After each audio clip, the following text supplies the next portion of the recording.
bem-vindos ao Dor em Doses, o podcast de saúde da Rede Dor. Seu canal ideal para assuntos relacionados à sua saúde e de sua família. Acompanhe a nossa programação semanal, sempre às 18 horas no Spotify e no YouTube. No episódio de hoje, falaremos sobre o estado da arte em aterosclerose, com a presença do Dr. Sérgio Kaiser, que é doutor em fisiopatologia clínica e experimental e professor adjunto de medicina interna da Universidade Estadual do Rio de Janeiro. Sérgio, bem-vindo ao nosso podcast e vamos começar explicando o que é aterosclerose. Como é que essa doença afeta as artérias e o nosso coração? Pois não, Olga, antes de mais nada, muito obrigado pelo convite, é um prazer estar aqui conversando contigo. Em relação, então, a essa sua primeira pergunta, o que é aterosclerose? Cabe, antes de mais nada, diferenciar entre aterosclerose e arteriosclerose, que é um termo que às vezes é confundido com aterosclerose. A arteriosclerose é um processo de endurecimento progressivo das artérias e também relacionado, e especialmente relacionado ao envelhecimento. Com o tempo, as propriedades elásticas das artérias tendem a se perder, tendem a diminuir, e isso torna as artérias um pouco mais enrijecidas. Aterosclerose é outra coisa. Aterosclerose é um processo inflamatório que depende da presença de uma série de fatores de risco, dentre os quais o principal é o colesterol. A gente vai desenvolver isso um pouquinho depois. A aterosclerose começa cedo. A aterosclerose não é destino, ela pode ser prevenida, mas, uma vez criadas as condições necessárias, por exemplo, níveis um pouco mais elevados de colesterol, pressão arterial elevada, história familiar, tabagismo, diabetes, enfim, a conjunção desses fatores pode fazer com que esse processo inflamatório dentro da camada íntima, quer dizer, a camada que fica logo abaixo da superfície das artérias, né? Esse processo inflamatório, ele pode se acelerar, ele depende da presença de uma lipoproteína, quer dizer, uma proteína que carrega colesterol. Colesterol é gordura, gordura não se mistura com água, portanto, não pode ser transportada no sangue, né? Sem estar, digamos assim, protegida por uma proteína que seja solúvel no sangue. Então, quando essas lipoproteínas, às vezes, penetram dentro dessa íntima da artéria, aí pode ocorrer, então, um processo de captura dessas lipoproteínas e desencadeamento de uma reação inflamatória que vai se desenvolvendo progressivamente. E esse processo de aterosclerose não é um processo linear, contínuo, ele pode ocorrer em saltos, em etapas, e pode acabar resultando na ruptura de uma lesão de aterosclerose, uma placa de aterosclerose. A placa pode se romper, entrar em contato com o sangue e daí produzir um coágulo que vai fechar, né, esse vaso, por exemplo. Ou essa placa pode sofrer uma erosão pela passagem do próprio sangue, enfim, isso já é um detalhe que não cabe aqui discutir, mas pode sofrer uma erosão e os elementos, né, que levam à coagulação de sangue, as plaquetas, etc., podem se agrupar ali e também formar um coágulo. Então, essa evolução, ela não é contínua e pode ser prevenida, né? Ela é lenta durante uma fase de desenvolvimento e pode se acelerar de acordo com a presença de alguns fatores predisponentes. Tá. Isso já numa fase mais adiantada, digamos assim, da vida. Sim, e você falou que precoce, né? A gente tem que tomar cuidado com esses fatores de risco e quanto mais precoce possível. Explica também um pouco melhor, porque o colesterol é importante para o nosso organismo. Qual é a função do colesterol e quando é que a gente deve se preocupar que esse colesterol, ele vai ser depositado nas artérias e vai começar esse processo. E aí aproveita também, Sérgio, explica um pouquinho o que é o colesterol bom, o que é o colesterol ruim, né? Porque o colesterol a gente vai ter. Então, quais são os hábitos, e aí a gente avança depois, quais são os hábitos que eu tenho que ter no meu dia a dia, seja de atividade física ou de alimentação, para eu subir meu colesterol bom e baixar o meu colesterol ruim? Olga, colesterol é uma gordura, é um lipídio. E o colesterol, ele faz parte de uma série de processos essenciais à sobrevivência do organismo. Por exemplo, colesterol é fundamental para a maturação do sistema nervoso central. Colesterol faz parte da composição de uma série de hormônios, por exemplo, hormônios esteroides, hormônios sexuais. Colesterol é fundamental na síntese de sais biliares, a bile. A bile é riquíssima em colesterol. Então, sem colesterol, a gente não vive. Porém, há um detalhe. Todas as células do organismo são capazes de sintetizar o seu próprio colesterol. O que significa isso? Que a gente não precisa ter colesterol alto circulando, né, pelo sangue para que a gente possa, né, utilizá-lo em processos vitais, porque as células fazem isso por elas mesmas.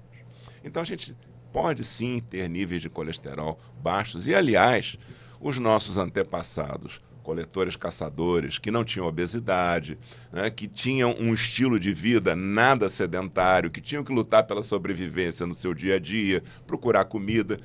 Os níveis de LDL colesterol, quer dizer, o LDL, depois a gente explica o que é. Os níveis de colesterol deles eram bem baixinhos.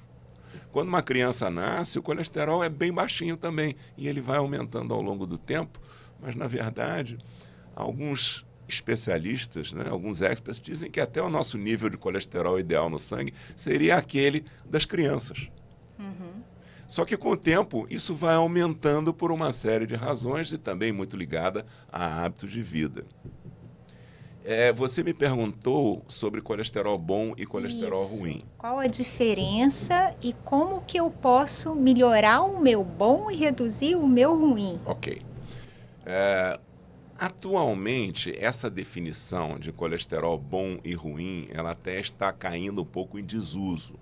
Isso é importante que seja explicado, porque o chamado colesterol bom, que era o colesterol da lipoproteína de alta densidade, contido nas lipoproteínas de alta densidade, ou HDL colesterol, ele é um fator que, dentro de uma equação para predição de risco de desenvolver um problema cardiovascular, ele é útil na predição de risco. Entretanto, os pesquisadores se perguntavam, bom, se ele é útil para predizer risco, se um HDL colesterol, o chamado colesterol ruim, colesterol bom, se ele é baixo, isso prediz um risco pior, então se eu aumentar o HDL por alguma medida, uma medida farmacológica, um tratamento medicamentoso, eu devo reduzir esse risco. Sim. É uma consequência lógica. Só que nunca deu certo, nunca funcionou. Todos os medicamentos destinados a aumentar o chamado colesterol bom, o HDL colesterol, não modificaram desfechos. Teve um, inclusive, que até aumentou a mortalidade. Então, o que se verificou é que o termo colesterol bom acaba ficando fora de contexto.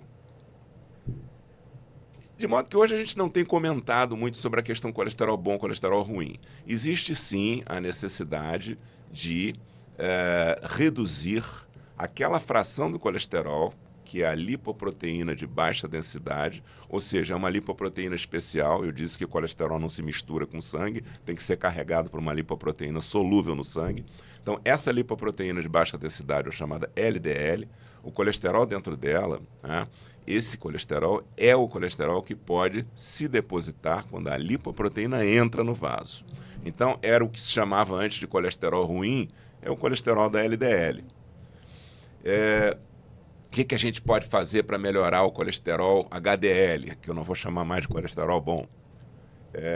Em primeiro lugar, cessação de tabagismo, atividade física regular, né? Tudo isso ajuda a manter o HDL colesterol dentro de níveis adequados. Mas acho que a preocupação com isso hoje, ela, especialmente em relação ao HDL, ela não é tão importante assim. Acho que atividade física, hábitos saudáveis, alimentação saudável deve ser uma preocupação para qualquer coisa. Normal. né? Deve fazer parte do nosso estilo de vida.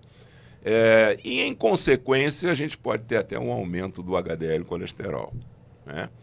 Mas, sobretudo, o nosso foco hoje é sobre LDL colesterol. É o colesterol que está dentro da lipoproteína de baixa densidade. É esse que a gente tem que mirar. Atacar. É esse que a gente tem que atacar. Muito bom. Você já explicou pra gente o que é a aterosclerose, como é que ela afeta as artérias, qual é o papel do colesterol, a diferença do LDL e do HDL.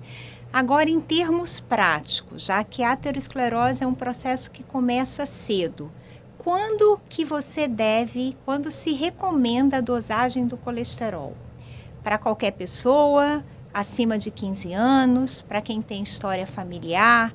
Qual é a recomendação para as pessoas que estão nos ouvindo, que nunca dosaram o seu colesterol, possam saber o nível e, com isso, entender se tem risco ou não e se há necessidade de tratar?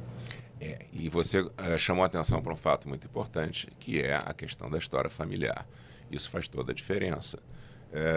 Porque, mais ou menos por volta, né, da terceira década de vida, caso você não tenha nenhuma história familiar de doença coronariana, doença vascular precoce, não é? Infarto do miocárdio, etc., é uma época boa para você fazer o seu primeiro check-up, digamos assim, incluindo a dosagem do colesterol, do HDL, do LDL, assim por diante. Porém, se você vem de uma família com uma história familiar precoce, ou se existe uma condição chamada hipercolesterolemia familiar, que é uma condição genética, e isso pode obrigar a uma dosagem dos níveis de colesterol plasmático mais precoces, e às vezes até na infância, dependendo se existe aí uma suspeita de hipercolesterolemia familiar. Mas eu também não vou entrar em detalhes, não é? Porque aí eu acabaria me estendendo muito. Mas, fundamentalmente, essa primeira avaliação do colesterol, dos níveis de lipídios plasmáticos, vai depender muito da presença de história familiar, outros fatores de risco, se o paciente tem pressão alta, se tem diabetes, né? Porque hoje a gente está vendo diabetes tipo 2, não o diabetes de infanto-juvenil, assim, que era assim chamado, né? Mas o diabetes tipo 2, a gente está vendo diabetes tipo 2 até em crianças hoje, por conta da epidemia de obesidade. Então, por exemplo, uma criança diabética tem que dosar o LDL colesterol, o HDL colesterol, colesterol total, triglicerídeos, né?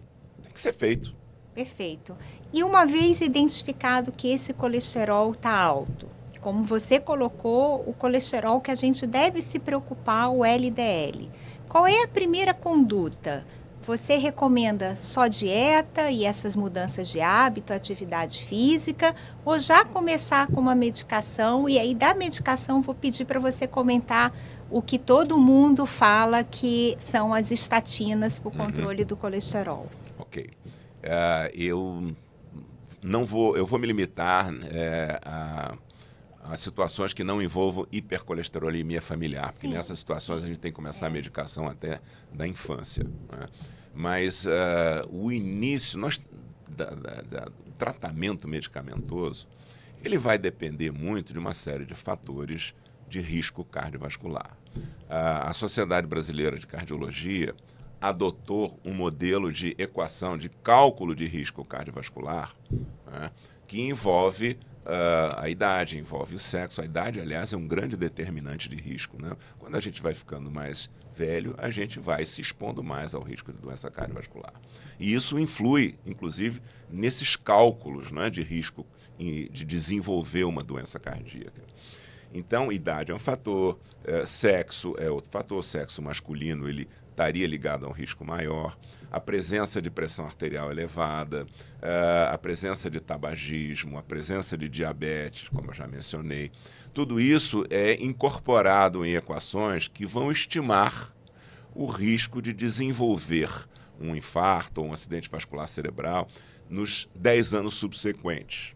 Essas equações, elas não são perfeitas. Hoje a gente dispõe de alguns instrumentos, algumas ferramentas para refinar esse risco, né? E se você quiser, a gente pode conversar depois, mas a questão de score de cálcio, etc. Mas enfim, em função disso, o que a gente chama de prevenção primária, não é? Prevenção secundária é quando o paciente já teve um problema cardiovascular e a gente tem que entrar com medicação firme e forte. Mas o paciente em prevenção primária, ou seja, aquele que nunca teve nada, a gente pode calcular, né, esse risco, não é um cálculo 100% preciso, absolutamente, mas ele é uma estimativa, e de acordo com esse risco, se for um risco alto, a gente já tem que começar medicação. Tá. Né? Mesmo sendo um risco intermediário, digamos assim, né?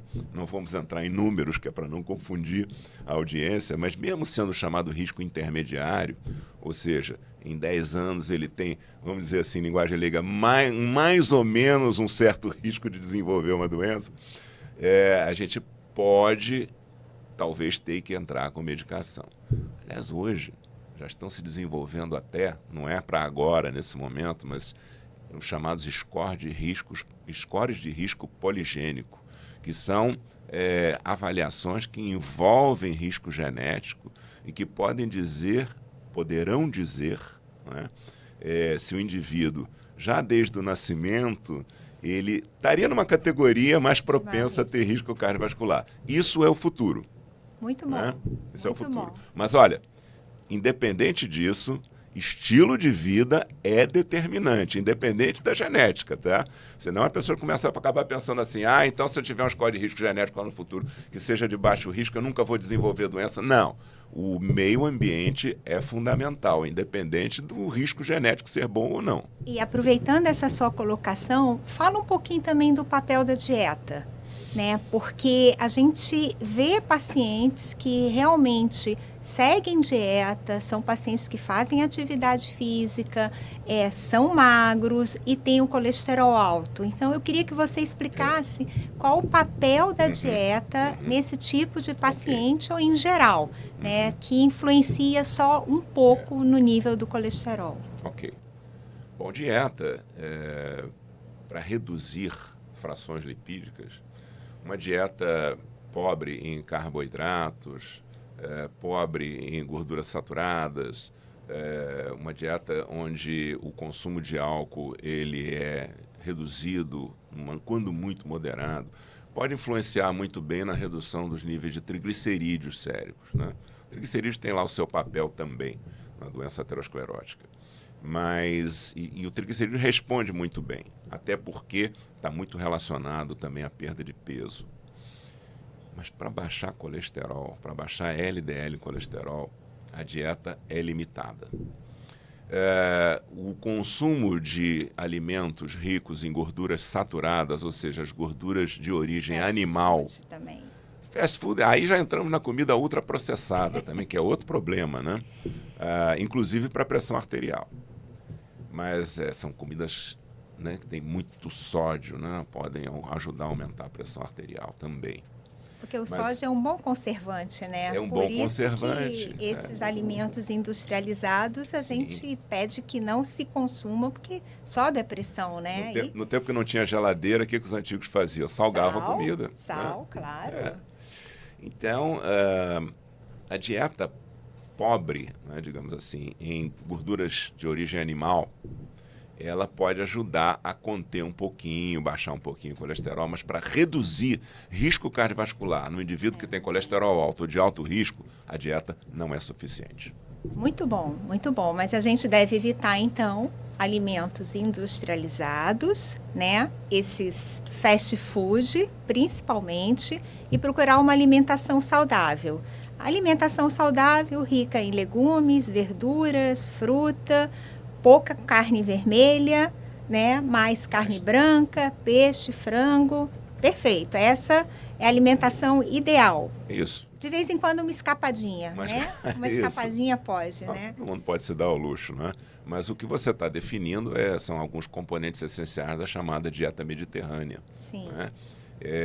Que inclui também grãos, inclui azeite de oliva, óleos vegetais poliinsaturados. A dieta mediterrânea, ela tem comprovadamente a capacidade de reduzir desfechos cardiovasculares, mas não necessariamente ligada à redução do colesterol. mas tem outros fatores, diminuição de um efeito antioxidante, né? Redução de estresse oxidativo, enfim, outras propriedades que ajudam a diminuir o risco de doença cardiovascular. Mais uma pergunta para você. Uma vez iniciado o tratamento com estatina para reduzir o colesterol ou outro fármaco que o médico tenha escolhido, esse tratamento é para o resto da vida? Ok. Bom, você tocou num ponto fundamental, que é a questão do tratamento com estatinas. Em primeiro lugar, é preciso dizer que uma das nossas missões como cardiologistas é combater fake news sobre estatinas. Existe muito conceito errado a respeito de estatina. Estatinas são medicamentos fundamentais, mudaram a história natural da doença aterosclerótica, reduzem risco de acidente vascular cerebral, reduzem risco de infarto do miocárdio, reduzem mortalidade cardiovascular e a sua tolerabilidade é muito boa. É claro que há pacientes que têm alguns sintomas desconfortáveis relacionados à estatina.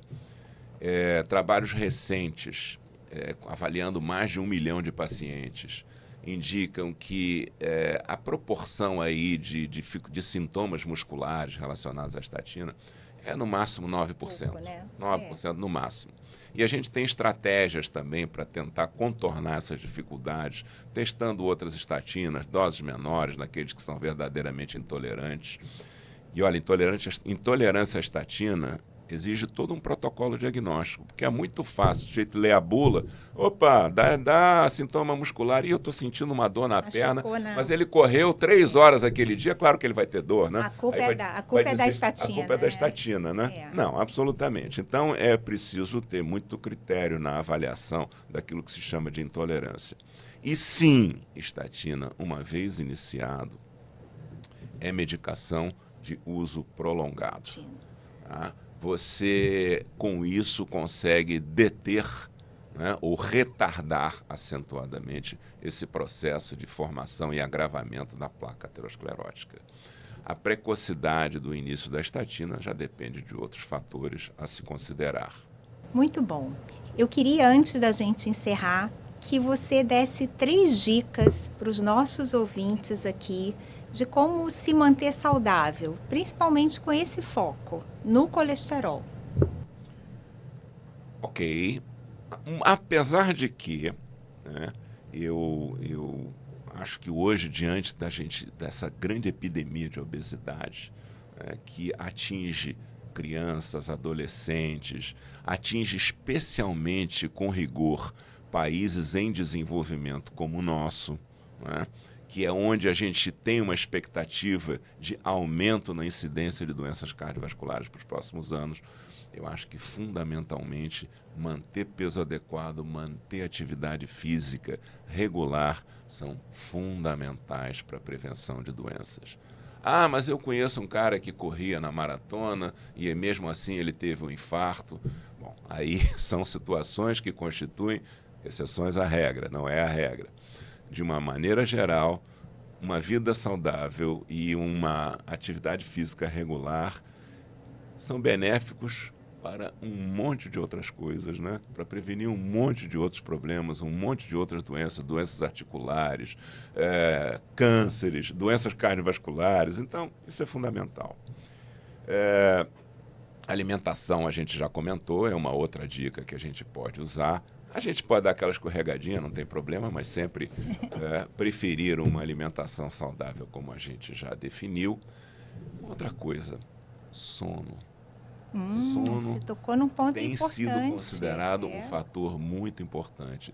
Hoje, cada dia, né, nos nossos tempos modernos, as pessoas têm essa necessidade de reduzir as horas de sono e render mais no seu trabalho.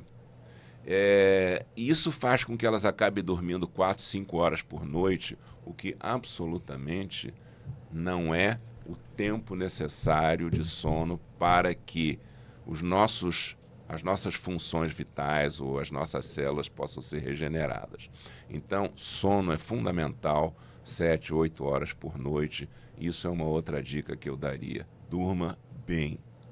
E aí depois, durante o dia, você vai se sentir melhor, trabalhando e rendendo melhor.